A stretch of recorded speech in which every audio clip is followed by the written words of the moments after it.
अहिंसा का सिद्धांत सबसे पहले बुद्धिज्म का तो नहीं है। अच्छा, ठीक है, ठीक है। वो जैनिज्म में माना जाता है। पर आप ये नहीं मानते कि राजा का कर्तव्य बनता हो, कुछ मोरल ड्यूटीज भी बनती है? अहिंसा राजा कर्तव्य होता है? हाँ, बिल्कुल नहीं होता। मैं नहीं मानता अहिंसा राजा कर्तव्य क्यों होता है। कैसा वो एक राजा है, वो शासन करता है। बुद्धिज्म ठीक है, हाँ, थोड़ा दिन देखेंगे, पर अगर लग रहा है कि अनएथिकल हो रहा है तो बुद्धिज्म बड़े से बड़ा मंक भी क्यों ना हो, अच्छा, इतना कंट्रोल रखता है। आप किसी बड़े साधु सन्यासी को हटा सकते हैं उसके पोस्ट से? कि मोनेस्ट्रीज होती कैसी हैं और कैसे काम होता है उसमें, और किस तरह से क्या हायरार्की रहती है? अच्छा, ओके। सबसे पहले मोनेस्ट्रीज एक कल्चरल के हिसाब से चेंज होती, कल्चर, जियोग्राफी और ट्रेडिशन। अब दलाई लामा की बात ही आ गई है। 2023 में ना उनका एक वीडियो वायरल हुआ था जिसमें दलाई लामा जी ने ना एक बच्चे से सक माई टंग बोला था। एंड सक माई टंग। बंद रूम में कहा था सबसे पहली बात। हाँ, क्या बंद कमरे में कहा था? नहीं, बंद कमरे में कहा नहीं ना? नहीं। किसके सामने कहा? बच्चे के सामने, बिल्कुल प्रेस के सामने। पूरे सब लोग थे। हाँ, सब लोग थे। उसका रीजन? हाँ, क्या मोनेस्ट्री का ये रूल ही सारे सेक्सुअल स्कैंडल्स की जड़ बनी हुई? सी मोनेस्ट्रीज में सेक्सुअल स्कैंडल्स उतने नहीं होते जितने आप बता रहे हैं। अच्छा, तो ये कल्चर में, उनके कल्चर में कौन मान जाती है? अब मैं बीच उंगली दिखाऊंगा तो आप लोग क्या बोलोगे? गलत कर रहा है। और आपको पता है तिबेटन बुद्धिज्म में जब पढ़ाते ना किताब देख के, तो ये इसे बीच की उंगली दिखा। उसको अगर प्रॉपर्ली अगर आप देखिए, ऐसे कई जगहों पे जहाँ पे के ड्राइंग्स निकाले जाते हैं और काफी लकी माना जाता है। थाईलैंड में भी अलग से लकड़ी का मिलता है। अच्छा, और लोग अपनी गाड़ी में लटकाते हैं, घर में लटकाते हैं, लकी चार्म मान। हिस्ट्री में ना 1819 की जो लीगल डिस्प्यूट है वो दिखाती है कि बोध गया टेम्पल पे ना सदियों तक हिंदू मांस का कब्जा था। क्या बुद्धिस्ट का क्लेम वहाँ इतिहास से ज्यादा इमोशंस पे टिका है? इतिहास से ज्यादा इमोशंस पे टिका हुआ है। आपका क्वेश्चन लगता है आपको गलत है?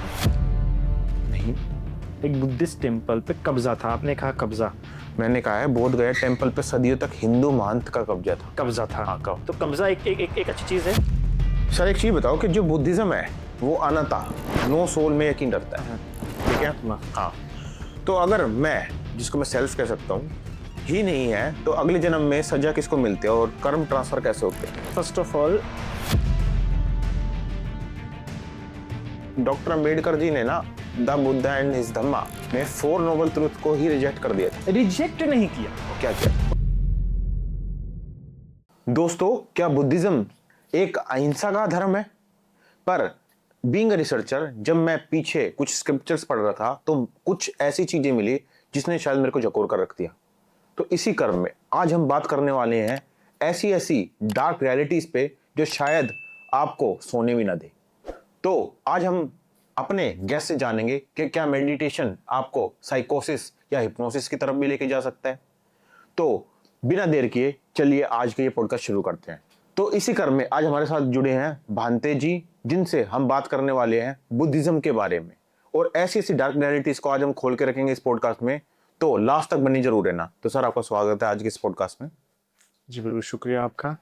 सर, जैसे हम अशोका को मैसेंजर ऑफ पीस बोलते हैं, बट जब मैंने एक स्क्रिप्चर पढ़ा अशोक वदाना नाम का, तो उसमें लिखा हुआ था कि उन्होंने ना 18 आजीवकास को कत्ल कर दिया था एक रिलीजियस इंसल्ट पर। तो आप क्या कह सकते हो कि बुद्धिज्म जो खुद को ऐसा रिप्रेजेंट करता है कि ये अहिंसा को प्रमोट करते हैं, तो ऐसी चीजें क्यों देखने को मिलती हैं? एक जिसमें बोला गया है कि उन्होंने कितने 18,000 का कत्ल कर दिया। सबसे पहली बात, अशोका का जो प्रोसिक्यूशन सिस्टम था वो इस प्रकार का बिल्कुल भी नहीं था। ठीक है ना? क्योंकि उस प्रकार के उसके जो शिलालेख, क्योंकि ये तो अशोक वदान का होगा, एक ग्रंथ का है, पर उसके जो शिलालेख मिलते हैं और शिलालेखों में जो इंस्क्रिप्शन मिलता है वो बयां करता है कि उसका जो प्रोसिक्यूशन सिस्टम था वो काफी वेल ऑर्गेनाइज था, सिस्टमेटिक था। वो ऐसे ही किसी को पनिश नहीं करता था। वो सबसे पहले उसकी जड़ में जाता था। उसके बारे में पूरा, जिस प्रकार से आप बुद्धिस्ट मंक में देखिए उस समय से कई सारे लोग मंक बनना शुरू किए जो बुद्धिज्म को खराब करना चाहते थे, जो गलत तरीके से इस्तेमाल करना शुरू कर रहे थे बुद्धिज्म का, और जो सिर्फ अपने स्वार्थ के लिए, अपने लाभ के लिए इस्तेमाल कर रहे थे। जब उन्हें वो बात पता लगी तो उन्होंने उसके लिए अलग एक कमेटी बिठाई, एक सिस्टम बनाया, और फिर उनका टेस्ट लिया गया। उन्होंने खुद ने जाके टेस्ट नहीं लिया। जिस प्रकार से आज एक अलग से एक टीम बनाया जाता है, ऑर्गेनाइजेशन बनाया जाता है, और फिर उसके आधार पर उनको जज किया जाता है, ये किया जाता है, जिस पर कोर्ट में भी अलग से पैनल्स बनते हैं। तो उसी तरीके से इवन मंक्स के लिए उन्होंने एक अलग से पैनल बनाया। पूरे पैनल के आधारों पर वो पैनल ने पूरा डिसाइड किया, पूरा कैटेगराइज किया, पूरा डिफरेंशिएट किया, है ना। उसके बाद उन मंक्स को हटाया गया, ठीक है, उस ऑर्डिनेशन में से। उसी प्रकार से आजीविका की जो बात आई होंगी, सबसे पहली बात, इन आजीविका में से कई सारे कुछ खूनी रहे होंगे, ठीक है ना, कुछ जुर्म करके यहाँ पे छुपने के लिए, क्योंकि ऐसा एक ट्रेंड भी आ गया था कि राजा तो कुछ करेंगे नहीं, कि राजा बहुत धार्मिक बन गया था, वो धर्मगुरुओं को बहुत सम्मान, क्योंकि हम जितने बुद्धिस्ट किंग देखते हैं, चाहे वो बिंबिसार हो, बिंदुसार हो, सम्राट अशोक हो, और बाद में हर्षवर्धन हो, कनिष्क हो, इनके कार्यकाल में हमें सिर्फ दिखता नहीं कि इन्होंने सिर्फ बुद्धिज्म को श्रेय दिया। हम देखते कि इन्होंने बाकी धार्मिक स्थलों को भी और बाकी धार्मिक गुरुओं को भी जमीनें दी है, गुफाएं दी है, प्रोवाइड किया है उनको धन, ऐसा नहीं कि नहीं किया है।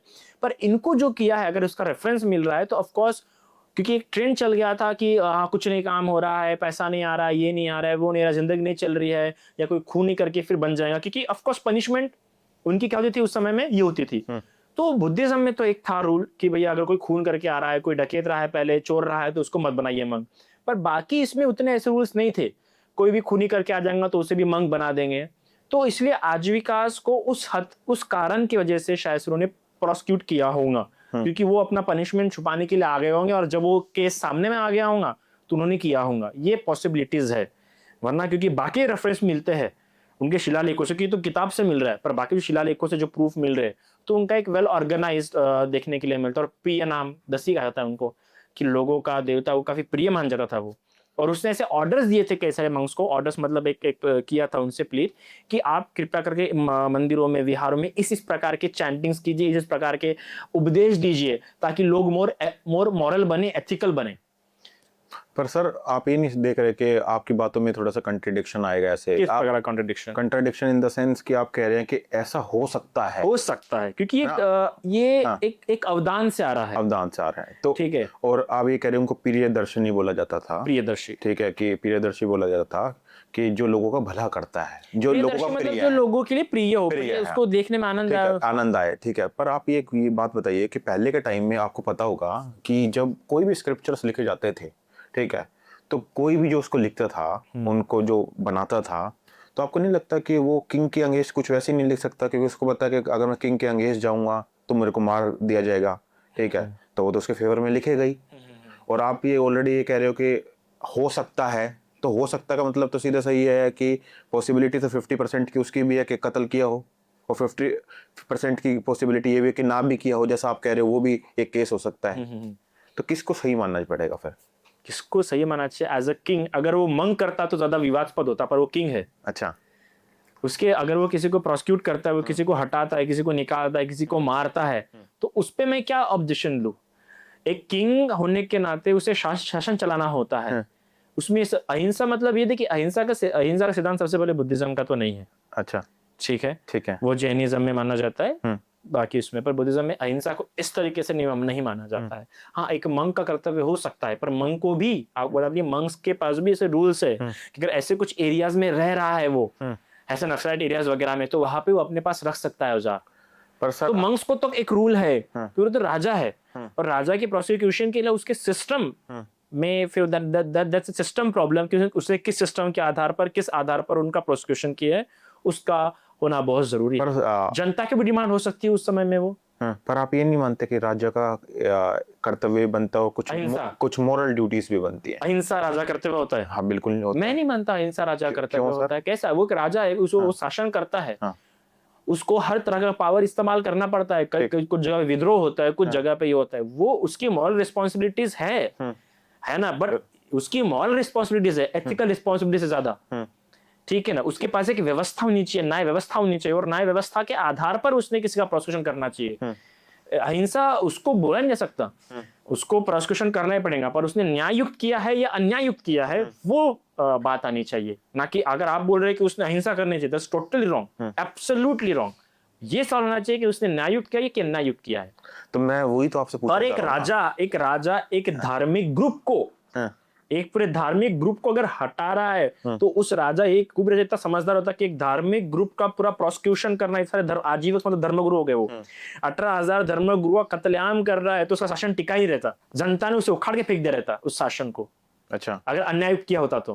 पर सर ऐसा ही बोला जाता है, आपने हिस्ट्री में भी देखा हुआ कि उसने अपने 99 ब्रदर्स का भी कत्ल कर दिया था। 99, हाँ ये अक्सर बोला जाता है कि वो काफी क्रूर था, 99 ब्रदर्स का कत्ल किया जाता है। हाँ। पर कई सारे हिस्टोरियंस हिस्ट्री बेस्ड हाँ। इसको नकारते हैं क्योंकि ये भी एक अवदान में मिलता है। ठीक है। दीप वंश से, मेरे ख्याल से दीप वंश इसमें मिलता है। वैसे अवदान तो काफी, अवदान जो लिटरेचर होता है बुद्धिज्म में भी लिटरेचर टाइप से एक अवदान और एक वंश है, जैसे दीप वंश, महावंश, अशोक अवदान, ऐसे बिरबल अवदान एक अलग लिटरेचर होता है। अवदान मोस्टली मॉरल या एथिकल स्टोरीज को प्रमोट करता है जिससे कि व्यक्ति में एथिकल कंडक्ट है। तो इसकी हिस्टोरिकल बेस्ड एविडेंस काफी कम होते हैं, जहाँ पे दीप वंश हो, महावंश हो उसके, पर मेरे ख्याल से उसमें भी उसका रेफरेंस मिलता है कि उसने मारा है, पर हिस्ट्री बेस्ड उसका हिस्टोरिकल उसका बहुत नकारा मतलब आप ये कह सकते हो कंट्राडिक्शन है, कुछ क्लियर नहीं है चीजें।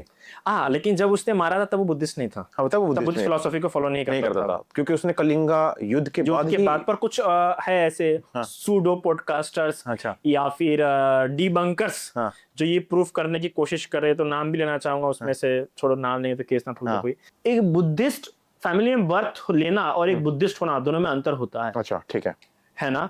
एक बुद्धिस्ट फिलोसॉफी को, क्योंकि बुद्धिज्म पहले फिलोसॉफी है, एक नॉलेज सिस्टम पहले, अगर वो नॉलेज सिस्टम से वाकिफ ही नहीं हुआ है, भले फैमिली में और उस नॉलेज से वाकिफ नहीं हो, सिस्टम से वाकिफ नहीं है, तो हम कैसे उसे बुद्धिस्ट बोल सकते हैं। पर ऐसा अक्सर कहा जाता है कि बुद्धिज्म में संवेग, एक फिलोसॉफी है संवेग, एक कंसेप्ट है संवेग, जिसमें माना जाता है कि आपको संवेग होता है, आप वो सफरिंग जब लोगों की देखते हैं तब आपको बुद्धिस्ट फिलोसॉफी फॉलो करने का मन करता है, तब आप मुक्ति, तब आप निर्वाण की मांग करते, तब आप शांति की मांग करते हैं। तो जो भैया जो बचपन से ऐसी लाइफ रहा है, राजघराने में रहा, उसको क्या, पर जब उसको कलिंग युद्ध देखा, उसमें कत्लेआम देखा, तब उसे संवेग आया, वो चित्त कंपित हुआ, उसका मन कंपित हुआ और उसको लगा कि नहीं, और उसे तब एक मंग भी देख लिया, उसके आधार पर उसके बाद उसका रियल एंट्रेंस जो आएगा वो निग्रथन जो बुद्धिस्ट मंग है उसके साथ एनकाउंटर होने के बाद उसका रियल में उसका एंट्रेंस हुआ बुद्धिज्म में। ठीक है, तो देखो हमने काफी डिटेल में कुछ ऐसी चीजें बोली हैं जो शायद ऑडियंस को समझ में नहीं आएगी, तो सबसे पहले मैं चाहूंगा कि आप हमारी ऑडियंस को बताइए कि जो बुद्धिज्म है वो एक्चुअल में क्या है,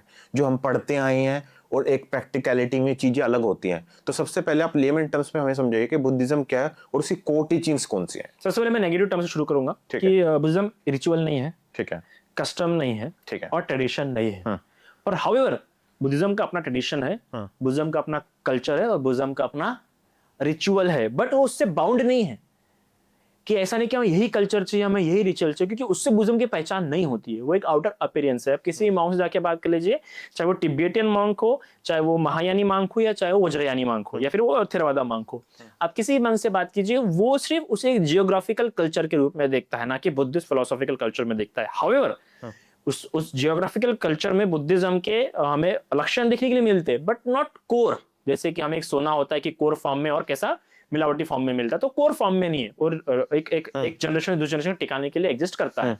पर बुद्धिज्म वो नहीं है। बुद्धिज्म शुरुआत कहाँ से होता है? बुद्धिज्म की शुरुआत वहां से होता है जब आप एक सफरिंग इसको एक्सेप्ट करते हैं, जब आपको दिखता है कि संसार में सफरिंग है और ये संसार, इस सफरिंग से एस्केप नहीं किया जा सकता है।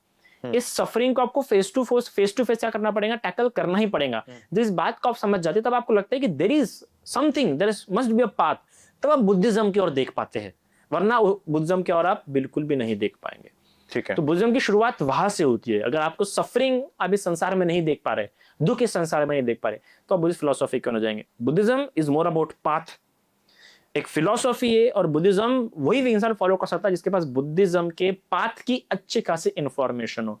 तो अगर आपको किसी को जानना है, सबसे पहले उसको पूछिए कि उसे एटफोल्ड पाथ के बारे में पता है क्या, कि एटफोल्ड पाथ क्या है, कैसे फॉलो करते हैं, फोर नोबल ट्रूथ्स के बारे में पता है क्या, थ्री कैरेक्टरिस्टिक जो बुद्धिज्म ने इस संसार के प्रति बताया है वो उसको पता है कि अगर वो पता नहीं होंगे तो हम उसे बुद्धिस्ट बिल्कुल भी नहीं बोल सकते। ठीक है, तो कोर टीचिंग्स कौन सी हैं? कोर टीचिंग्स में 8 नोबल पाथ, 4 नोबल ट्रूथ्स, ठीक है, ट्रायल लिंक्स ऑफ डिपेंडेंसी और 3 कैरेक्टरिस्टिक्स ऑफ यूनिवर्स, ये उसके है, और 4 माइंडफुलनेस। ठीक है, तो अब उसी पे बात करते हैं सर। अभी आपने बोला कि देखो कोर टीचिंग्स में एक कंपैशन आता है। को टीचिंग में कंपैशन नहीं आता है। आता सर। किसने कहा? मैं एक बुद्धिस्ट मंक हूँ, आप मुझे कह रहे हैं, मतलब अच्छा। आप थोपना चाहते हैं मुझे कि नहीं आता। Compassion however it's a महायानी concept. अच्छा, It's evolved after 500 years of Buddha, after death of 500. तो कंपैशन को टीचिंग्स में नहीं, को टीचिंग में नहीं आता। तो किसमें आता है वो फिर?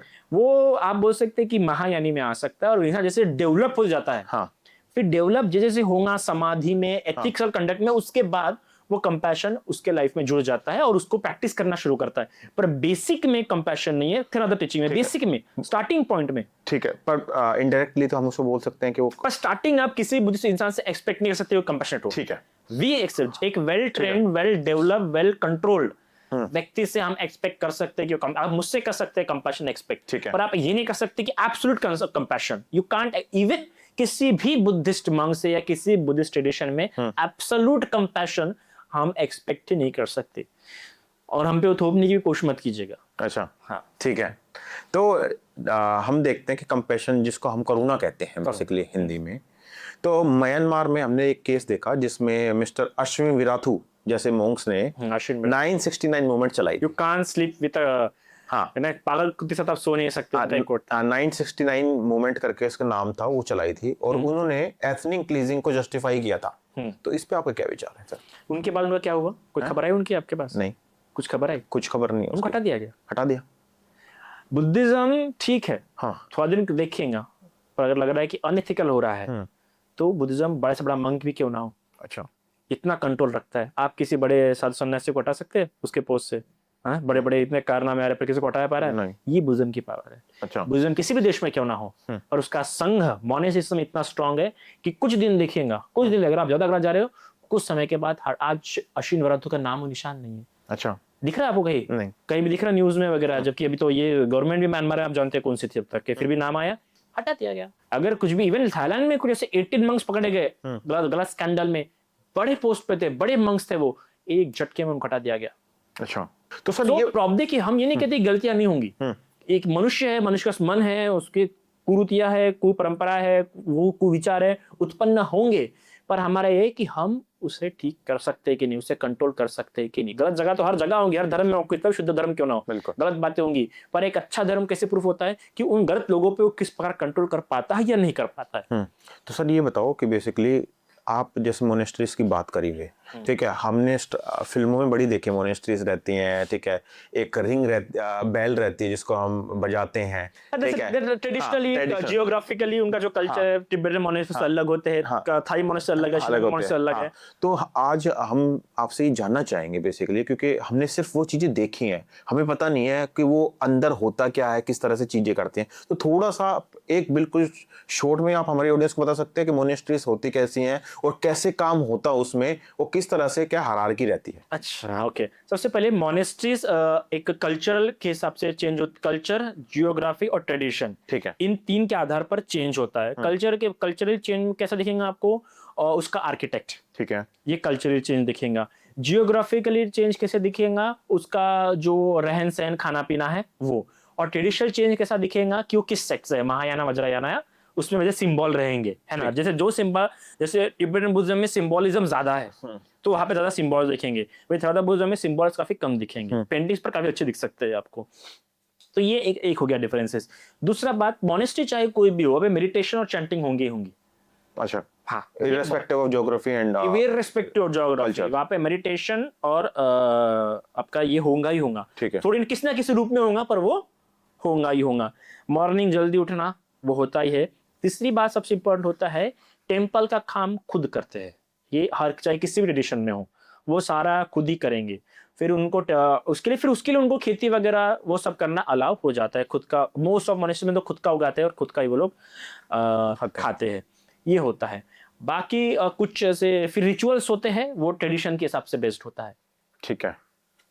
और हायरार्की की आप बात कर रहे थे, तो सबसे बड़ा कौन लीडर होता है उसमें? लीडर वैसा नहीं होता है जैसा एक जातिवाद जैसे बाकी इसमें होता है, जैसे कि ब्राह्मणी शंकराचार्य बन सकता है या कथावाचक बन सकता है या वैसा हो सकता है, वैसा बुद्धिज्म में नहीं है। अच्छा। सबसे पहले उसकी सीनियरिटी होती है, ठीक है, कि उसको कितने साल हो गए, ठीक है, जितने साल हो गए उसके आधार पर उसकी सीनियरिटी बढ़ती है भिक्षु जीवन में, नॉट एज, ठीक है, not the chronological age, seniority in this monkhoodness. तो जितने सीनियर होते जाएंगे उतना वो, मतलब जितने साल उनको होंगे उतने क्या होते जाएंगे, सीनियर वो होते जाएंगे। इसके आधार पर उनकी हायरार्की बनते जाती है। फिर कुछ फिर मंक्स डिसाइड करते हैं, कुछ मोनेस्ट्रीज में रूल होता है कि जो अच्छा धर्म, शुद्ध धर्म बता सकता है उसी को ही वचन देना अलाउड होगा। फिर जो अच्छी चैंटिंग कर सकता है उसी को चैंटिंग, वो पहले टेस्ट होते हैं, उसके एक क्लासिफिकेशन सिस्टम होता है, इस आधार पर उनको किया जाता है। अच्छा, ठीक है। हाउएवर इसमें तिब्बतन बुद्धिज्म में एक जो लामा सिस्टम होता है, लामा में जो रिनपोचे कुछ सिस्टम्स होते हैं तिब्बतन बुद्धिज्म में, नॉट थेरावादा बुद्धिज्म में, उसमें ये होता है कि बर्थ के आधार पर तय नहीं होता। कई बार लोग हो सकता है कि बाबा जैसे इधर बर्थ में होता है हिंदुइज्म में, वहां पे भी तो लामा, पर इसमें बर्थ के आधार पर नहीं होता है। जो अभी जो दलाई लामा है, अगर उनकी डेथ होती है तो फिर इन्हीं का रीबर्थ कहाँ पे हुआ वो तय करेंगे, वो ढूंढेंगे। कुछ जो मंक्स होते हैं, जो स्पेशली जिनकी समाधि अच्छी होती है, वो समाधि लगा के ढूंढेंगे कि करंट दलाई लामा की डेथ होने के बाद वो कहाँ पे बर्थ हुआ। फिर वो भले शूद्र में हुआ होगा, गरीब में हुआ होगा, किसी भी निज जाति में पैदा किया होगा, पर उसे वही दलाई लामा की पोस्ट पे बिठाया जाएगा। तो इसमें कोई ऐसा कास्ट बेस्ड नहीं है, बस उसका रीबर्थ फिर से हुआ इसलिए देखा जा रहा है। तो ऐसे कैसे रीबर्थ हुए ऐसे जो हेडेड लामाज है, पांचेन लामा वगैरह, रिनपोचेज वगैरह, उनके जो रीबर्थ देखते हैं कहाँ पे, फिर किसी भी जाति में हुआ, किसी भी घर में हुआ, किसी भी लिंग में हुआ होगा, उसको वही पोषण देंगे, क्योंकि उसको लेके आएंगे फिर वो उस उनके, हाँ दलाई लामा 14 थे, वही तो 14 थे ना, जो पहले थे वही 14 थे, जो सेकंड थे वही 14 थे, जो थर्ड थे वही 14 थे। अच्छा, तो सर 2023 में ना आपने देखा होगा, एक है ना दलाई लामा जी की ना एक वीडियो बड़ी वायरल हुई थी, जिसमें उन्होंने एक बच्चे को बोला था सक माय टंग, और पूरे एक कमरे में सबके सामने ये बात बोली थी। तो आपको नहीं लगता कि जितने भी डिवाइन गुरुज हैं, हमने उनको इतना फ्री पास दे दिया है कि वो एक बेसिक ह्यूमन बाउंड्रीज और चाइल्ड राइट या चाइल्ड सेफ्टी को भूल जाते हैं? सबसे पहली बात कि ये जो बात उन्होंने बोली दलाई लामा ने, क्या बंद कमरे में बोला? क्या अकेले बच्चे को अकेले बंद कमरे में देख के किया? नहीं तो मॉनिटरेशन बिल्कुल भी नहीं है। अच्छा, है ना, ये सबके सामने में बोला। अब दूसरी बात, ये उनकी कल्चरल थिंग थी। अच्छा, उन्हें कल्चर में नॉर्मल माना जाता है। हम जानते हैं कल्चर डिफरेंस, ये बताने की जरूरत नहीं, एक्सप्लेन करने की जरूरत नहीं है कि कल्चर डिफरेंस कितना आता है ना। तो ये कल्चरल में, उनके कल्चर में कौन मान जाती है? अब मैं बीच की उंगली दिखाऊंगा तो आप लोग क्या बोलोगे? गलत कर रहा है। और आपको पता है तिब्बतन बुद्धिज्म में जब पढ़ाते ना किताब देख के, तो ये ऐसे बीच की उंगली दिखाते हैं। अच्छा, ऐसे बीच की उंगली रख के ऐसा पढ़ाते हैं, क्योंकि ये बहुत प्योर मानी जाती है। इसके अलावा एक ऐसा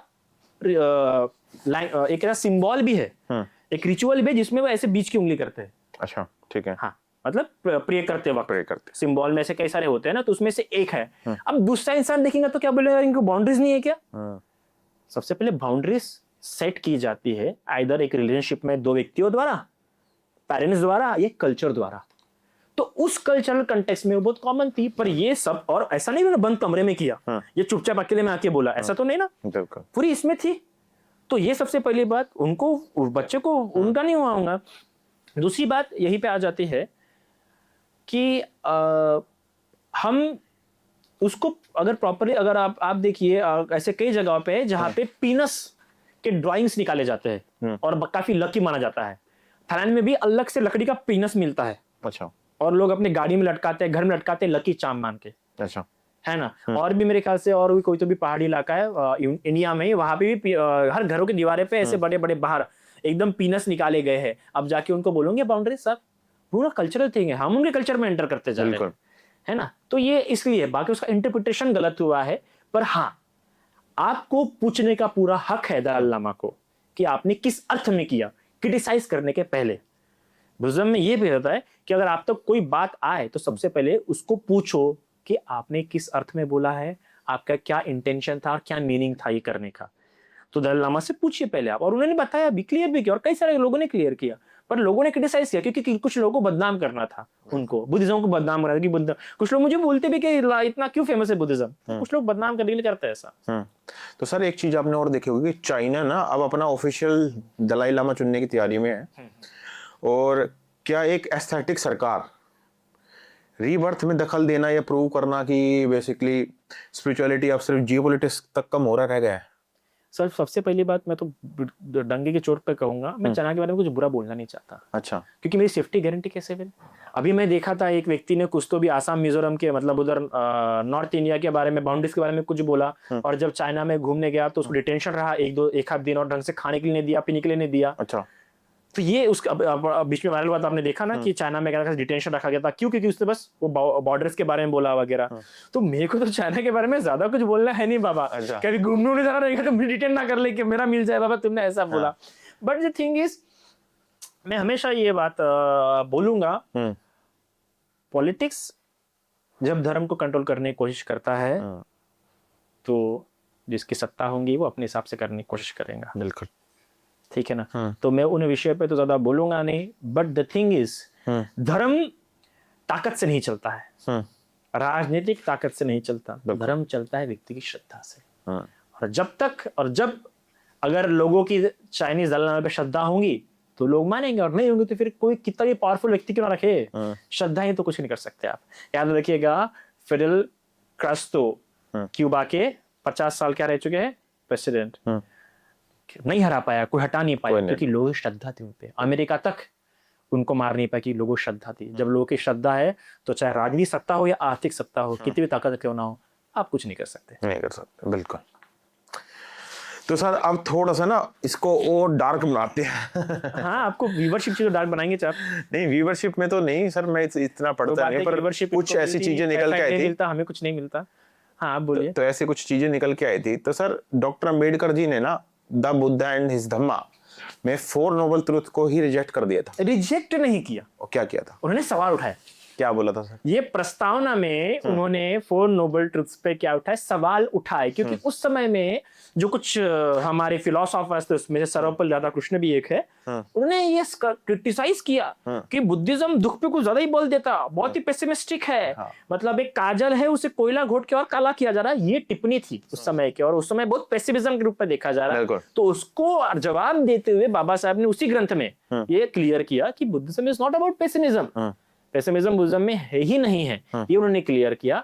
तो कई बार लोग ये हटाते थे कि बुद्ध ने सिर्फ 2 सत्य दिए, नहीं, बुद्ध बाबा साहब ने क्लियर किया कि बुद्ध ने चारों के चारों, मतलब बाबा साहब के ग्रंथ ने एक सबसे अच्छा काम किया। मतलब उसके पहले, डॉक्टर बी आर अम्बेडकर के पहले बुद्धिज्म को एक कटघरे में देखते थे, एक सेट में देखते थे, सीमाएं बांध दिया गया था। पर बाबा साहब ने आने के बाद उसको नई डायमेंशंस दिए बुद्धिज्म को, जैसे कि उसका सोशल एस्पेक्ट इतना अच्छा खुल के रखा, उसका एग्नोस्टिक एस्पेक्ट एकदम खुल के रखा, है ना। ये बाबा साहब ने बहुत अच्छा काम किया बुद्धिज्म का, कि उसको सोशली बहुत अच्छा एक नया रिफॉर्म दिया। और यही कारण है कि आज महाराष्ट्र में जहां जहां टेम्पल है, बुद्धिस्ट टेम्पल, वहां वहां लाइब्रेरी है। अच्छा। जहां जहां बुद्ध विहार, वहां वहां लाइब्रेरी होंगी। ठीक है, ये है। और मोस्ट ऑफ जो बुद्ध विहार है वहां पे शिक्षा का केंद्र है महाराष्ट्र में, कुछ ना कुछ क्लासेस होती है, कुछ ना कुछ पढ़ाया जाता है हमेशा, और नॉट लाइक ऐसा कि क्या मिशनरी टाइप का नहीं होता है बुद्धिज्म। ये मोस्टली होता है कि पहले लोग एजुकेट करो। इवन मंग, बाबा साहब का अगर आज ये हो गया है कि मंग को भी एजुकेटेड देखा, मतलब Maharashtrian public, Ambedkar public expect करती है कि मंग should be educated, well qualified, ये एक वेल डिग्री होल्डर होना चाहिए, अच्छी यूनिवर्सिटी से पढ़ा होना चाहिए। ये बाबा साहब के क्रांति के कारण हुआ है। अच्छा। हाँ, और ये है कि महाराष्ट्र में आप देख सकते हैं कि बच्चा कुछ करे ना करे पर उसने एजुकेशन होना ही चाहिए। तो ये एक अच्छा हो गया बाबा साहब के कारण कि बहुत पॉजिटिव रिफॉर्म आया, कंस्ट्रक्टिव रिफॉर्म आया बाबा साहब पे, जो कि बहुत कम देखने को मिलता है किसी रिलीजन में। तो सर हर रिलीजन में ना कुछ अच्छी चीजें होती है, कुछ ना कुछ ऐसे कुछ चीजें होती हैं जो हमें लगता है कि यार ये नहीं होनी चाहिए थी, हर किसी को लगता है। तो आज आप हमारे ऑडियंस को एक सबसे बेस्ट चीज बताओ कि जो आपको लगता है कि बुद्धिज्म के अलावा किसी और धर्म में नहीं है, और एक कोई ऐसी नेगेटिव चीज। एक भी ऐसी नेगेटिव चीज नहीं है। अच्छा। That is one of the best thing of Buddhism. किसी एक, और ऐसा नहीं कि समय में कुछ ऐसे समय हुए कि आने की कोशिश हुई, अच्छा, पर मंक्स ने उसे हटा दिया। अच्छा, हटा दिया। ऐसा नहीं कि हाय कुछ लोगों ने करने की कोशिश की, कुछ ऐसा समय आया था कि फीमेल्स नन्स का ऑर्डिनेशन रोकने की कोशिश की गई थी, मंक्स ने उसका विरोध किया बहुत। अच्छा। और जो मंक्स समर्थन कर रहे थे उनको एक्साइल कर दिया। अच्छा। उनसे कांटेक्ट ही छोड़ दिया। तो ऐसा नहीं कोशिश हुई, ठीक है, कुछ समय के लिए हुआ, फिर बाद में बाकी आने वाले अपकमिंग मंक्स ने, बाकी सीनियर मंक्स ने उसको हटा दिया, हुआ। अच्छा। पर हमने उसको एग्जिस्ट नहीं करने दिया। तो अब जैसे वुमेन्स की कुछ बात आई थी, बेसिकली आप ये बताओ कि जो वुमेन की डिग्निटी है या वुमेन की पावर है, बुद्धिज्म में वुमेन्स को क्या माना जाता है? Same as Buddha, same as Buddha, same level of Buddha. जो अरहंत, जो निर्वाण बुद्ध ने प्राप्त किया, वो निर्वाण फीमेल्स प्राप्त करते हैं, वो एनलाइटमेंट फीमेल्स प्राप्त करते हैं। ठीक है। तो ऐसी कोई फेमस लेडी का या फीमेल का नाम बता सकते हो जो उस लेवल तक गए हैं? अभी के समय के, अभी की बता दोगे या कुछ पुराना? अभी के समय जो अच्छे फेमस इंटेलेक्चुअल तथा लोग एक भिक्खुनी है। अच्छा। वेस्ट से थाईलैंड से दम्मदीना एक भिक्खुनी है, थाईलैंड की दम्मदीना, है ना। और दमानंदा एक भिक्कुनी है। इसके अलावा भी महाराष्ट्र में भी कुछ अच्छी भिक्कुनी है, जैसे अभी भी एक ग्रुप काफ़ी अच्छा डेवलप हो रहा है भिक्कुनी अभिनय करके। और भिक्कुनी ऐसे वंदना करके मुझे उनके नाम पे याद नहीं, पर बहुत अच्छा ग्रुप है, 4 भिक्कुनियाँ मिल के रह रहे हैं। इस जैसे अभी तो कल्चर ही नहीं है ना, और वो एक ऐसे कल्चर में सस्टेन कर रहे हैं, एकदम विनय युक्त रह के थाईलैंड सीख के आए, तो ऐसे है आए अभी क्या। और बुद्ध के समय में तो ऊपर वंदना एक भिक्कुनी है, खेमा एक भिक्कुनी है, और ये सारे निर्वाण प्राप्त कर चुके हैं, प्रजापति गौतम भिक्कुनी, खुद की वाइफ भी यशोधरा वो भी भिक्कुनी बन चुके थे। काफी लिस्ट है, बहुत सारी लिस्ट। तो ये सामावती है भिक्कुनी, तो ये निर्वाणा प्राप्त किया उन्होंने, निर्वाणा प्राप्त किया। तो निर्वाणा को हम बोलते हैं like it's a self actualization, the top most. Self actualization और एनलाइटमेंट, हाँ सेल्फ एक्चुअलाइजेशन है बेसिकली। तो कहते हैं कि द लास्ट, जैसे बोलते हैं ना, द हायरार्की ऑफ नीड्स में सबसे लास्ट होती है सेल्फ एक्चुअलाइजेशन। ठीक है, मैस्लो की हायरार्की नीड्स में self actualization is the last thing. तो कोई अगर कोई आम इंसान है, जैसे मान के चलते हैं कोई अपने डे टू डे लाइफ में बिजी है और ही इज इंक्लाइन टुवर्ड्स कि मैं कुछ ऐसा करूं कि लाइफ में पीस आए और मैं सेल्फ एक्चुअलाइजेशन की स्टेज तक पहुंचूं, तो कैसे तक जा सकता है? आपके पर्सनल एक्सपीरियंस से बताओ, अभी तक आपने जितने लोगों को। First of all, no one is busy, they want to busy. अच्छा, they want to be busy, है ना। ठीक है। कोई भी बिजी नहीं है, बस वो बिजी रखना चाहते हैं अपने आप को, अपनी इच्छाएं पूरी करने के लिए, अपने फैंटेसीज, अपने फैशन, अपना ये सब पूरा करने के लिए। और जो इस सब के लिए चाहता है उसके लिए पीस नहीं होता है, उसके लिए सेल्फ एक्चुअलाइजेशन नहीं होता है।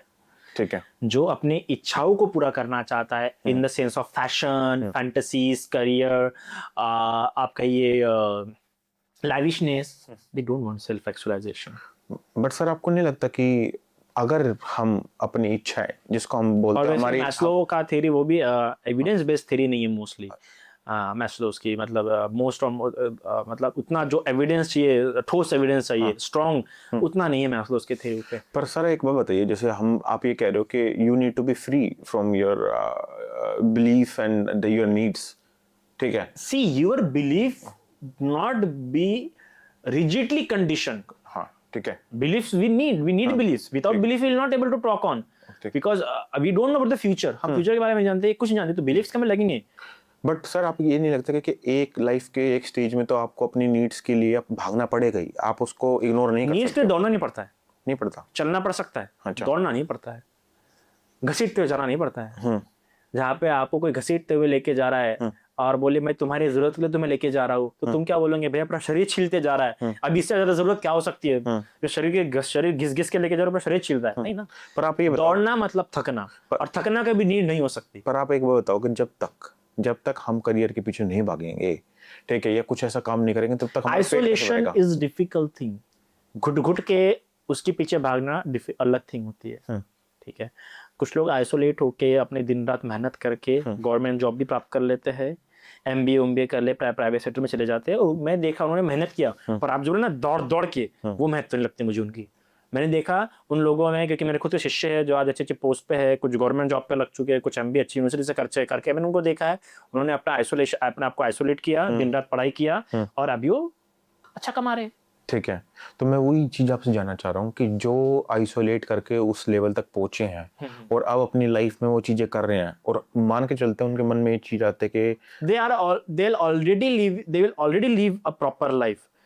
जो आइसोलेट करके अपने आप को उस जगह तक पहुंचाया है और अभी तक चकाचौंध में नहीं गिरा है, तो उसको बाउंड्रीज मेंटेन करना आता है, और वो अच्छी लाइफ ऑलरेडी जी रहा होगा। जिसको बाउंड्रीज मेंटेन, भले आइसोलेट करके उसने बड़ी जॉब ले लिया, फिर उसको एक अलग डिजायर आ गया कि मुझे और जो बड़ी पोस्ट चाहिए, और उसके दिन रात एक कर रहा है, जो खो गया, जो लुप्त हो गया, जो एकदम उसके पीछे लग गया, वही खोगा, और एक समय के बाद वो फिर वापस आएगा, क्योंकि समझ जाएगा कि इसमें कुछ नहीं। जैसे कि वेस्ट के वो सुपरस्टार जो मास्क, जिन्होंने मूवी में काम किया था, मैं मूवीज नहीं देखता। ओके, तो काफी अच्छे बड़े बड़े स्टार्स आए जिन्होंने वो करियर ही छोड़ दिया, लाइन छोड़ दी अपनी, अच्छा, नॉर्मल लाइफ में आ गए, अरे अपने आप को दूसरे फील्ड में ले गए, आर्टिस्ट के वगैरह। तो जाएंगे, जो बड़े औहदे तक पहुंचा, बड़ी पोस्ट तक पहुंचा, और वो उसमें इंडल्ज नहीं हुआ है, तो अपने आप को ऐसे निकाल लेगा। जो अंडल, जो सत्ता के जो भूखे हुए हैं, बूढ़े बूढ़े होने पर भी अभी भी जो सिंहासन पे बैठे, जिनको इतना नहीं समझता कि अभी हो गए हम 70 के 80 के, हमने छोड़ देना चाहिए, उन्हीं की तो फिलोसफी में कहते हैं कि वन प्रस्थान आश्रम उन्होंने लेना चाहिए, पर फिर भी वन प्रस्थान नहीं आना चाहिए। वो देश का कुछ भला नहीं कर सकते, ना किसी का कुछ भला कर सकते। ठीक है। एक समय आता है वही इंसान सेल्फ एक्चुअलाइजेशन कर सकता है जिस इंसान को पता होता है अभी मेरा समय आ गया रिटायरमेंट का। जो ये समय जानता है कि अभी खत्म, अभी मुझे इसके आगे नहीं जाना, ये मेरे रिटायरमेंट का समय है, वही इंसान सेल्फ आइसोलेशन कर सकता है जिसको रिटायरमेंट का समय नहीं पता, बस आगे बढ़ते जा रहा है। तो एक नॉर्मल इंसान के लिए जो अपनी लाइफ से सारी रिस्पॉन्सिबिलिटी छोड़ के एक रिटायरमेंट एज में पहुंचता है, तो क्या उसके लिए पॉसिबल है रिटायरमेंट इज नॉट का क्रोनोलॉजिकल एज, मुझे लगता भी नहीं रिटायरमेंट एक क्रोनोलॉजिकल एज होती है। रिटायरमेंट कई तरह के होते हैं, आपको डिसाइड करना चाहिए कि मुझे किस तरह रिटायरमेंट चाहिए, है ना। ठीक है, तो अभी आप ये बता सकते हो कि बेसिकली कोई इंसान फैमिली वाला बंदा है, ठीक है, क्या फैमिली छोड़नी जरूरी है सेल्फ एक्चुअलाइजेशन में, या नहीं, भी हो बिल्कुल भी जरूरी नहीं है। डिपेंड करता है कि आप किस तरह का सेल्फ एक्चुअलाइजेशन चाहते हैं, तो उसमें डिफाइन करना चाहिए। अच्छा, कि मुझे क्या एक्चुअलाइज करना है ना, किस तरह का एक्चुअलाइज करना है वो पता होना जरूरी है। ठीक है। तो सर एक चीज बताइए कि ये थोड़ा सा डिस्प्यूटेड हो सकता है कि हिस्ट्री में है ना 1819 की जो लीगल डिस्प्यूट है वो दिखाती है कि बोध गया टेम्पल पे ना सदियों तक हिंदू मांस का कब्जा था। क्या बुद्धिस्ट का क्लेम वहां इतिहास से ज्यादा इमोशंस पे टिका है? इतिहास से ज्यादा इमोशंस पे टिका हुआ है। आपका क्वेश्चन लगता है आपको गलत है। नहीं, एक बुद्धिस्ट टेम्पल पे कब्जा था, आपने कहा कब्जा, मैंने कहा है बोध गया टेम्पल पे सदियों तक हिंदू मांस का कब्जा था। कब्जा था। हाँ, कब? तो कब्जा एक अच्छी चीज है, तो हम जानते हैं कि कब्जा था, जैसे फैक्चुअल थिंग। अच्छा, ठीक है, ये कोई गलत नहीं है। हाँ, उनके अंडर में सेफ नहीं था बुद्धिस्ट टेम्पल। अच्छा, मैं आपको बताऊं, उनके अंडर में सेफ नहीं है, इसलिए हम मांग कर रहे हैं, क्योंकि वो कब्जा था, अच्छा, है ना। अगर सेफ है तो हमको प्रॉब्लम नहीं है, क्योंकि legal so many Buddhist monk, let me tell कि बाबा वहां पे बहुत सारे ऐसे बुद्धिस्ट मंक है जो ब्राह्मण्स है, अच्छा, जो क्षत्रिय है, जो अलग जाति के है, और आज बड़ी बड़ी टेम्पल्स के हेड्स है थाईलैंड में, सॉरी इधर इंडिया में भी है, अच्छा, बड़े बड़े। तो हमको तो प्रॉब्लम नहीं है, हमको कोई ब्राह्मण से प्रॉब्लम नहीं है। ऐसे कैसे आज भी बड़े बड़े मंक्स है जो ब्राह्मण और अच्छे अच्छे टेम्पल्स के हेड है, हमको कोई प्रॉब्लम नहीं है।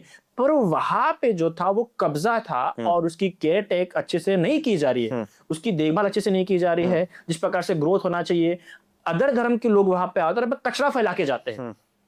उनका अदर धर्म का जो पिंडपात का जो तरीका है, ठीक है, करो, कोई प्रॉब्लम नहीं है। पर वहां पे जिस तरीके से कचरा कर रहे हैं वो है, और जितना डेवलप जितना दान आता है बौद्ध गया में, शायद इस टेम्पल में आता होगा, क्योंकि फॉरेनर्स बहुत आते हैं, बिल्कुल, वो तुरंत दान करते हैं। फॉरेनर्स तो दान का बहुत है, क्योंकि मैं तो थाईलैंड में रह के आया हूं, मुझे पता है। अच्छा, श्रीलंकन पीपल, थाई पीपल, जो बुद्धिस्ट कंट्री से आते तो दान करते करते बहुत खतरनाक, और जो बाहर आते वो भी, वो पैसा कहाँ पे इस्तेमाल ही नहीं हो रहा वहां के ग्रोथ के लिए। तो उसमें कोई बोर्ड नहीं बना हुआ? डेवलप बोर्ड में ही तो समस्या आ रही हमको। अच्छा, कि जो बोर्ड में जो है, उस बोर्ड में हिंदू रखे गए हैं, और रूल रखे गए कितने इतने हिंदू चाहिए, और हमारी मेजोरिटी कम है वहां पे। अच्छा, तो फिर तो सर क्यों, ये तो क्या ये पॉलिटिक्स नहीं है? बिल्कुल पॉलिटिक्स है। तो ये क्या गलत नहीं है? तो और इसके लड़ना गलत है क्या? नहीं, आप मुझे ये चीज बताइए, जो बोर्ड के मेंबर होते हैं उनके पास कुछ ना कुछ तो वीटो पावर होती होगी अपनी, जो पावर तो होती होगी, वीटो पावर जिसको हम बोलते हैं। उनके पास पावर है सबसे पहले। ये तो है नहीं कि हम अगर बोर्ड के मेंबर है, मैं भी और आप भी, ये भी, तो मेरी मर्जी चलेगी। कवर की गई है ना, तो मेजोरिटी से थोड़ी काम होता है, तो सबकी चीज होती है ना। ऐसा थोड़ी रहता है, नहीं, मेजोरिटी वर्क करते हैं मोस्ट ऑफ कमिटीज में। अच्छा, आप ऐसा थोड़ी एक अकेला को थोड़ी गिना जाएंगे, यूएन थोड़ी है जो वीटो पावर दे देंगे आपको। अच्छा। और यूएन के पास, चाइना के पास वीटो पावर है। क्यों वीटो पावर है? उसको ऐसी पावर है, होल्ड करके रखा है। ऐसे किसी को वीटो पावर देंगे क्या? तो और क्यों, आप एक एग्जांपल दे रहे हो, तो अभी यूएन में क्यों इंडिया को नहीं ले रहे हैं? क्यों? जबकि इंडिया एक अच्छा पावरफुल है, फोर्थ लार्जेस्ट ग्रोइंग इकोनॉमी है, पर फिर भी यूएन में उसको आने नहीं दे रहे हैं। यूएन की जो कोर कमिटी उसमें उसको आने नहीं दे रहे हैं, जबकि इंडिया के पास पावर है। और चाइना के पास वीटो है। तुरंत उसने अभी साफ कमेंट किया है कि हम अगर इंडिया के साथ फ्रेंडली रिलेशन नहीं रखेगा तो हम कभी यूएन मेंबर बनने नहीं देंगे। इवन अमेरिका के खुद एक डिप्लोमेट ने कहा है कि हम इंडिया को कब वैसा चांस देंगे जैसे चाइना को चांस दिया है। क्यों? तो इट्स नॉट ओनली अबाउट कि यू हैव अ पावर, और वैसा बहुत कुछ नहीं हो जाता है ना बाबा, कि एक अकेला व्यक्ति। तो सबसे अभी मेजोरिटी कम है, कुछ लॉज वावे उन्होंने ऐसे डाल दिए, कुछ कर दिए कि इतने इतने मेंबर इस धर्म के होंगे, हिंदू धर्म के, और इस शैव पंथी के या इस पंथ के होंगे, और हमारा मेजोरिटी कम है, तो हमारे पास वो पावर वहां पे है नहीं। अच्छा, तो इसलिए हम वो, तो it's not only about the emotion, it's about the rightful thing. वो न्यायपूर्ण वहां की व्यवस्था की जा रही है या नहीं की जा रही है, जिसके लिए वो संघर्ष किया जा रहा है। और आपको बता दूं मैं, अन्नागारी धर्मपाल जो कि श्रीलंका थे, वो इंडियन, ओके, अन्नागारी धर्मपाल ने मूवमेंट चालू की कि बौद्ध गया, बौद्धों के हाथों में दो। क्या आपके मंदिर में, आपका कोई मंदिर हो, क्या उस मंदिर में मुसलमान को कमेटी मेंबर रखा जाएगा? रखा जाएगा? नहीं। 2-3 मेजोरिटी में रखा जाएगा। चलो रख देंगे, तो रख देंगे, एक हाथ रख देंगे, मेजोरिटी में रखेगा। डिसीजन पावर उसके पास दी जाएंगी? दी जाएंगी क्या? नहीं। नहीं। फिर ये क्यों हमारे टेम्पल के साथ ऐसा किया जा रहा? दूसरी बात, अन्नागारी धर्मपाल ने आंदोलन शुरू किया कब? 1891 में। ठीक है, ये आंदोलन शुरू किया। क्यों किया? जब वो बौद्ध गया आए देखने के लिए, है ना, तो उन्होंने देखा कि वहां पे ऐसा प्रथा चला दी गई कि अंदर में आंखें बंद करके जाओ और पत्थर से मारो, वहां की मूर्तियों को, आपकी दुआ पूरी होंगी। अच्छा। कई सारी मूर्तियां तोड़ दी गई थी, रिकंस्ट्रक्ट किया गया उसमें से कई सारी चीजों को, जब लोगों के सामने में आई तब उसे रिकंस्ट्रक्ट किया गया, वरना उसे पूरा बर्बाद कर दिया गया था, पूरा बर्बाद कर दिया गया था। तो ऐसे कई सारी फैलाई गई बातें। फिर अनार्य धर्मपाल ने अपनी माँ से कुछ पैसे मंगाए, श्रीलंका से कुछ उपासिकाओं से कुछ इधर से पैसे मंगा, उसको फिर से रिकंस्ट्रक्ट करना शुरू किया। ऐसा नहीं हुआ, पहले तो पूरा ऐसा अफवाह फैलाई दी गई थी कि अंदर जाके मूर्ति फोड़ो या पत्थर मारो या ऐसा करो तो आपकी दुआ पूरी होगी। ये मेंशन है अनार्य धर्मपाल की बायोग्राफी में। अच्छा सर, एक चीज बताओ कि जो बुद्धिज्म है वो अनाता, नो सोल में यकीन रखता है, ठीक है? हाँ, तो अगर मैं, जिसको मैं सेल्फ कह सकता हूँ, ही नहीं है, तो अगले जन्म में सजा किसको मिलती है और कर्म ट्रांसफर कैसे होते हैं? फर्स्ट ऑफ ऑल हम मेटाफिजिकल सेल्फ को डिनाइट करते हैं। अच्छा। और फंक्शनिंग सेल्फ और साइकोलॉजिकल सेल्फ उसको हम एक्सेप्ट करते हैं, ठीक है। और ये जो फंक्शनल जो सेल्फ है और साइकोलॉजिकल सेल्फ है उसके कारण से रीबर्थ हो रहा है। मेटाफिजिकल एंटाइटी जिस प्रकार सोल के रूप में देखा जाता है हिंदुइज्म में, उस सोल के कंसेप्ट को हम नकारते हैं। ऐसा कोई एग्जिस्टेंशियल ऐसी कोई थिंग एग्जिस्ट नहीं करती जो इटर्नल हो, है ना, और जिसमें किसी तरह कोई चेंजेस ना होता हो। हम एक जो व्यक्ति बने हैं वो व्यक्ति 5 चीजों से बना हुआ है, उसमें से 4 अरूप है जो एग्जिस्ट नहीं करती मटेरियलिस्टिकली, ठीक है, और एक जो मटेरियलिस्टिक एग्जिस्ट करती है। ऐसे 5 चीजों से हम बने हुए हैं, है ना, और ये 5 चीजें एक ऐसा साइकोलॉजिकल आई सेल्फ क्रिएट करती है जिसके कारण से हमारा बार बार रीबर्थ हो रहा है। तो जब उसको एनलाइन होता है तो इस साइकोलॉजिकल आई, इस फंक्शनल आई को, इस साइकोलॉजिकल आई को खत्म कर देता है, और तब सिर्फ फंक्शनल आई रहता है जो सिर्फ फंक्शनिंग के लिए इस्तेमाल, जैसे कि आई, जैसे मैंने खाना खाया, आपने खाना खाया, ये फंक्शनल है, ठीक है। पर इस फंक्शनल आई से हम अटैच्ड हो चुके हैं कि तूने खाना खाया कि नहीं खाया, यार मैं तो खाना खाया नहीं, मैं तो बहुत दुखी हूँ, मुझे मेरी गर्लफ्रेंड छोड़ के चले गई, मुझे मेरी माँ मार रही है, मुझे मेरे पिताजी मार रहे हैं। ये आई है, इस आई को, इस फंक्शनल आई को हमने क्या कर दिया है, मेटाफिजिकल आई के रूप में एक्सेप्ट करना शुरू किया। इस फंक्शनल आई के प्रति हम क्या गए, इग्नोरेंट हो गए और अटैच्ड हो गए। इन 3 बातों के कारण से हमारा रीबर्थ हो रहा है, ठीक है ना, क्योंकि ये फंक्शनल आई वैसे एंटाइटी क्रिएट करते जा रहा है। पर जब इस फंक्शनल आई को सिर्फ फंक्शनल के रूप में हम देखेंगे तो हम अनलाइट हो जाएंगे। ठीक है, तो उस फंक्शनल आई को सिर्फ फंक्शनल आई के रूप में देखना सिखाता है, फंक्शनल सेल्फ को सिर्फ फंक्शनल सेल्फ के रूप में देखना सिखाता है बुद्धिज्म। सर एक चीज बताओ कि ये ना सोग्यल रिम्पोचे जैसे गुरुस का स्कैंडल दिखाते हैं कि क्रेजी विजडम के नाम पर फिजिकल और सेक्सुअल अब्यूज किया जा रहा है, तो इस बात पे आप क्या कहना चाहोगे कि उन पे एक्शन हुआ कि नहीं?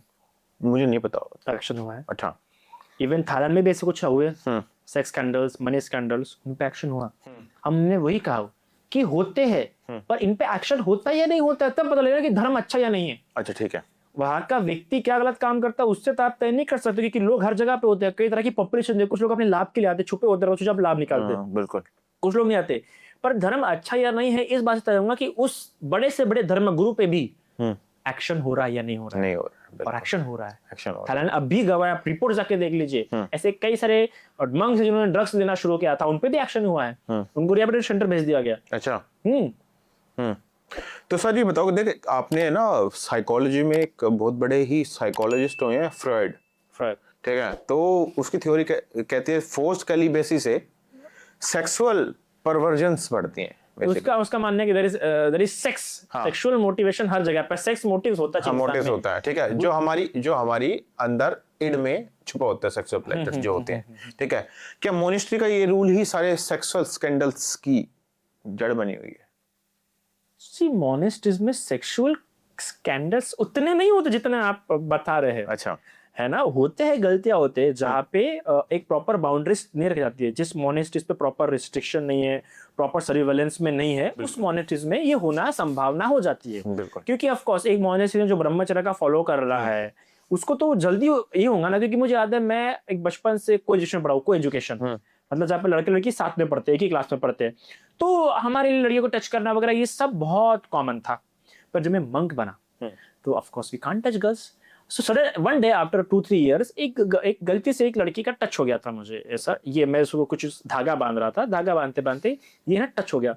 जैसे टच हुआ तो एक ऐसा रोंगटे खड़े हो गए थे, एकदम ऐसा करंट सा नहीं, it was like so soft feeling. So after 2-3 years तब मुझे पता लगा कि क्यों ऐसा कहा गया कि मांस से सन्यासी जो ब्रह्मचर्य का प्रैक्टिस कर रहा है दूर रहना चाहिए, क्योंकि वो इंडल्ज होता है। तो जिस मोनेस्ट्रीज में इस प्रकार से रिस्ट्रिक्शन, प्रॉपर रिस्ट्रिक्शन अवेलेबल नहीं है, मतलब जो गृहस्थ वगैरह लोग हैं उनका एक टाइमिंग नहीं है कि आप इस टाइम पे आओ, या एक प्रॉपर डिस्टेंस मेंटेन नहीं है बात करने का, या नीचे देख के बात करो वगैरह, उसमें ये होने चांस अवेलेबल है, और हुए तो फिर उन पर एक्शन होते हैं अगर लोगों के सामने में आए तो।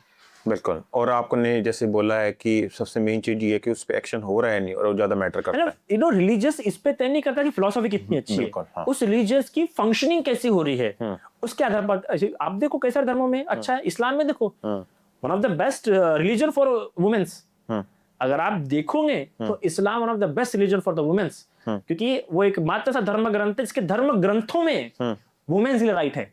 अच्छा, आप बहुत बड़ी बात है, जैसे धर्म ग्रंथों में वुमेन्स के लिए राइट है, बहुत बड़ी बात है, पर फंक्शनिंग वैसी हो रही है क्या आज? फंक्शन में तो धर्म में बहुत अच्छी बात दी है एकदम, पर फंक्शनिंग प्रॉपर नहीं हो रही। फंक्शनिंग नहीं, हाँ।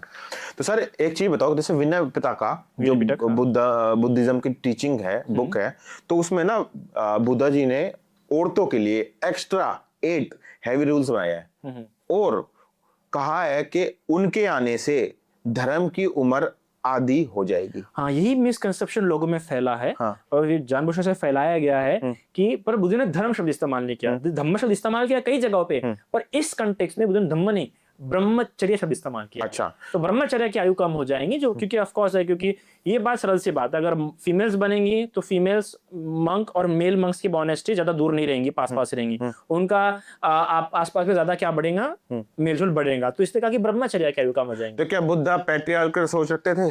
ब्रह्मचर्य में पैटर्न कहाँ से आ गया? ब्रह्मचर्य में पैटर्न की सोच कहाँ से आ गया? जब आनंद ने पूछा भगवान को कि क्या महिला निर्वाण प्राप्त नहीं कर सकती, तो भगवान ने कहा नहीं, महिला भी निर्वाण प्राप्त, जो मैंने प्राप्त किया वो प्राप्त कर सकती है। और यहाँ तक कि एक इंस्टेंस ऐसा मिलता है जब उनकी माता की मृत्यु होने वाली थी, निर्वाण ग्रहण करने वाली थी, तो उन्होंने खुद कहा कि प्रजापति गौतमी बताओ तुमने क्या प्राप्त किया है। उनको मोटिवेट किया कि आप रिद्धि बल दिखाओ, उन्होंने आसमान में उड़ के दिखाया, बहुत सा चमत्कार करके दिखाया। अच्छा। He was not a patriarch, क्योंकि उन्होंने कुछ पद मेल्स को दिए तो उतने ही पद फिर फीमेल्स को भी दिए हैं। बिल्कुल। तो सर एक चीज और आती है फिर कंट्राडिक्शन में, क्या? तिब्बतन मोंक्स मीट खाते हैं और जीवा का सूत्र का लूप होल यूज करते हैं। जीवक सूत्र। क्या कंपैशन का रूल सिर्फ तब वैलिड है जब हमारी कन्वीनियंस के खिलाफ ना हो? क्यों नहीं, कंपैशन कन्वीनियंस के हिसाब से होना चाहिए आपका। आप क्योंकि आप हर चीज अपने कन्वीनियंस, जो आपको हर्ट कर रही है, जो आपको नुकसान पहुंचे, उस कंपैशन क्या करूंगा? गधे क्या आप? वो तो गधा समान हो गया कि डोंकी समान करो। आपके कंपैशन आपके हेल्थ के लिए होना चाहिए, साइकोलॉजिकल हेल्थ और फिजिकल हेल्थ के लिए। अगर आपका कंपैशन आपके साइकोलॉजिकल हेल्थ भी खराब कर रहा है और फिजिकल हेल्थ भी खराब कर रहा है, तो उस कंपैशन क्या करोगे आप? ऐसे तो वही इंसान, अगर ऐसा हुआ है कई बार, लोगों ने गलत कंपैशन के गलत मीनिंग समझे बुद्धिस्ट के। एक जन ने कंपैशन समझा तो अपने शत्रु को माफ कर दिया, सॉरी अपने भाई को माफ कर दिया जो खूनी था, और उसी वजह से रहना शुरू किया, और उसी भाई ने जाके इसकी हत्या कर दी।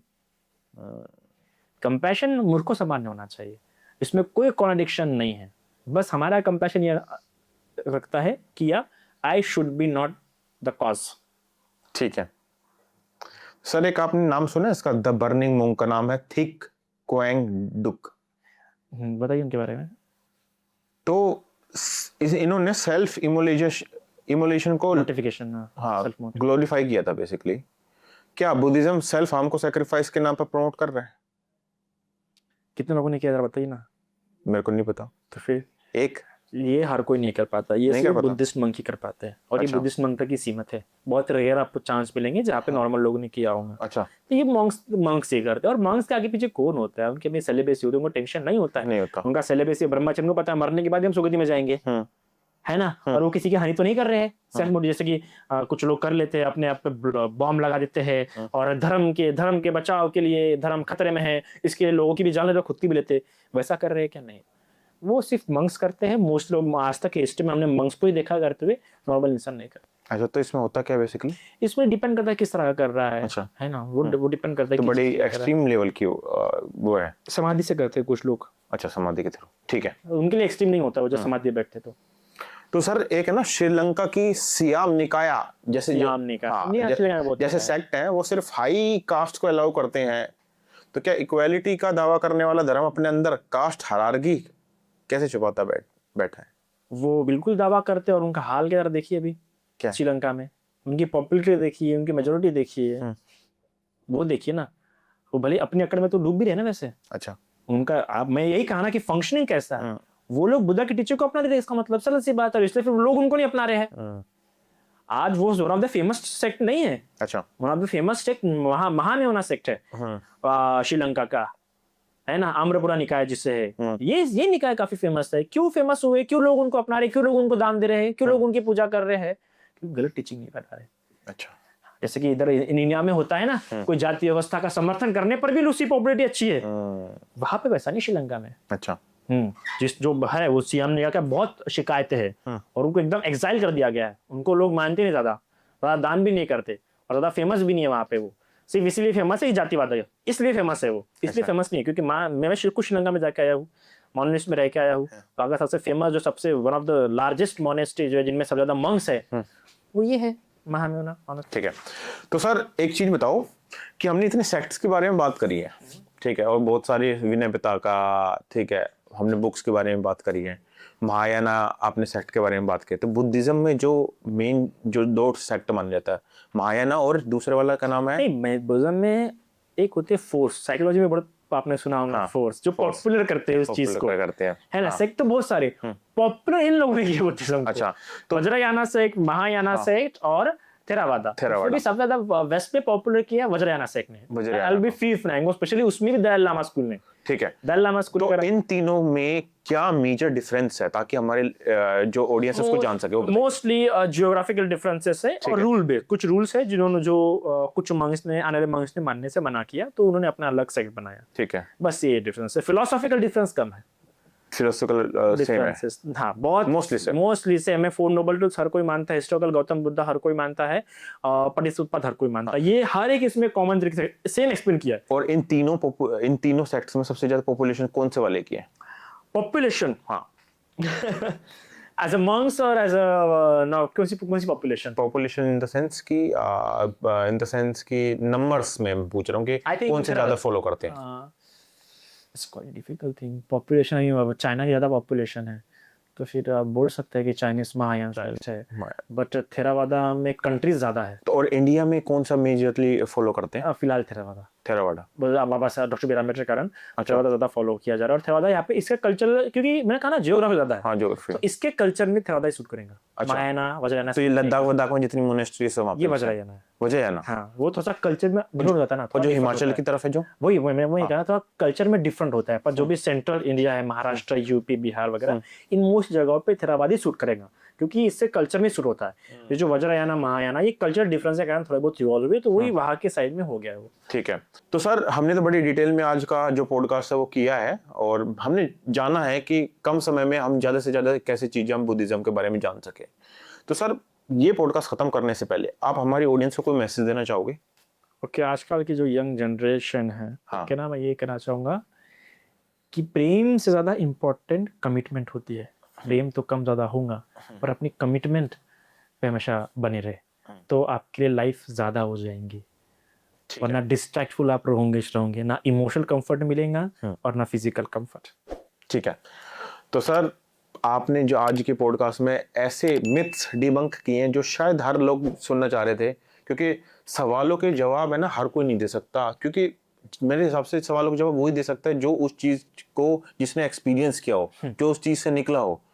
तो दोस्तों, जैसा आज हमने पॉडकास्ट में देखा, सर ने बड़े ही डिटेल में चीजें बताई हैं हमें कि क्या क्या क्वेश्चंस चल रहे हैं, क्या क्या इनके ऊपर कंट्राडिक्शंस आती हैं, बट सबसे जो मेन चीज सर ने बताई वो ये होता है कि फंक्शनैलिटी कैसी है किसी भी रिलीजन में, और वो फंक्शनैलिटी के बेसिस पे ही कोई रिलीजन या तो ऊपर बढ़ता है या घटता है। तो अगर आपके कोई भी सवाल इस पॉडकास्ट को लेके हो तो आप हमारे कमेंट सेक्शन में जरूर डालना, और कोई सर से जुड़ना चाहता हो तो मैं सर की डिटेल्स डिस्क्रिप्शन में डाल दूंगा। और मिलते हैं अगले एपिसोड में, और इस पॉडकास्ट को शेयर करना मत भूलना and subscribe our channel. Thank you so much.